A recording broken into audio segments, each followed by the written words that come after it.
I'm Beverly Kirk with the Global Health Policy Center here at CSIS, and today I'm talking with Dr. Kent Hill. He is the Senior Vice President for the International Programs Group at World Vision, and we're talking about 50 years of global health, basically the 50th anniversary of USAID, where you used to work. That's right. Thanks so much for being here. Great to be here. You were Assistant Administrator for Global Health at USAID and also the Assistant Administrator for Europe and Eurasia. Can you share your perspective on the contributions that USAID was able to make to the health arena during the time of the former Soviet Union and also in Eastern Europe? You know, the first 5 years when I was Assistant Administrator for Europe and Eurasia, 2001 to 2005, about 10% of our money went for health programs. So that was my first exposure to USAID health programs. And you know, we had a huge impact in the former Soviet Union and Eastern Europe. Those places were coming out of a centrally planned, ineffective economies. And in places like Albania, Armenia, Kyrgyzstan, Kazakhstan, Georgia, we basically helped revamp their health systems. So that was a huge part of what we did. TB was a huge problem in the prisons in Russia. We had a major impact on that. Abortion rates in Eastern Europe and the former Soviet Union were among the highest in the world. Introducing family planning brought those abortion numbers way down. So we had a big impact on Eastern Europe and the former Soviet Union. Then I moved over and became the Assistant Administrator for Global Health for 4 or 5 years. And then I got to do it full time, and I got to spend time in Africa. Spectacular successes in PEPFAR and in the malaria program. Avian influenza hit on my watch, and we had a team of 10 or 12 people working on that.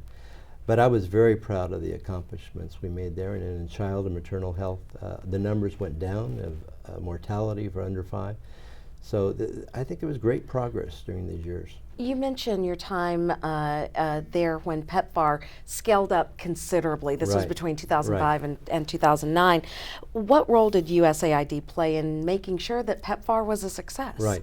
If you look at the percentage of the money that was spent, the great majority of it was spent by USAID. I think it was 2/3 or so. So the challenge for USAID, frankly, was that we were cooperating with leadership that was not within USAID. So we had to really play well together. We had to play well with CDC and HHS. So there was a kind of triumvirate, the AIDS coordinator, ambassador, the head of the Global Health Bureau, and the top person at HHS working on these matters. And we would get together and constantly talk about all these things. But the main implementer was, of course, USAID, followed by HHS. Also, around the same time, scaling up was the President's Malaria Initiative. Very different from PEPFAR, but also the same type of initiative. Right. And what was unusual about that is that you could have introduced something very much like PEPFAR, a kind of standalone independent entity, like PEPFAR or like the Millennium Challenge Corporation. But we made the case to the administration that you could embed this within USAID, get the same kind of results-oriented program, and not have to build an infrastructure around it. They accepted the challenge, the proposal, and we got a terrific lead in Admiral Tim Ziemer, and the results were spectacular like in PEPFAR, and we proved that it could be done within an agency like USAID, where the deputy was from HHS, and interagency group worked on that. So it was a brand new model of doing an initiative led by USAID, but involving lots of other agencies. And now you're at World Vision, a faith-based organization. And how important is it that USAID work with organizations such as yourself or with other NGOs? Right. You know, if you look back on why Global Health Bureau was successful, it's the partnerships. Sometimes they're multilateral.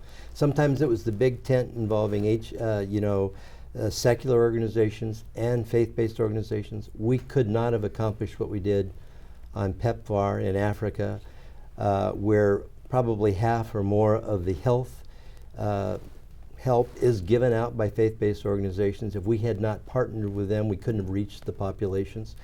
So you need a big tent to do this work. You need faith-based organizations and you need non-faith-based organizations. If you don't have any one segment, you're not going to achieve your objectives. Dr. Kent Hill, thank you so much. Thank you for having me.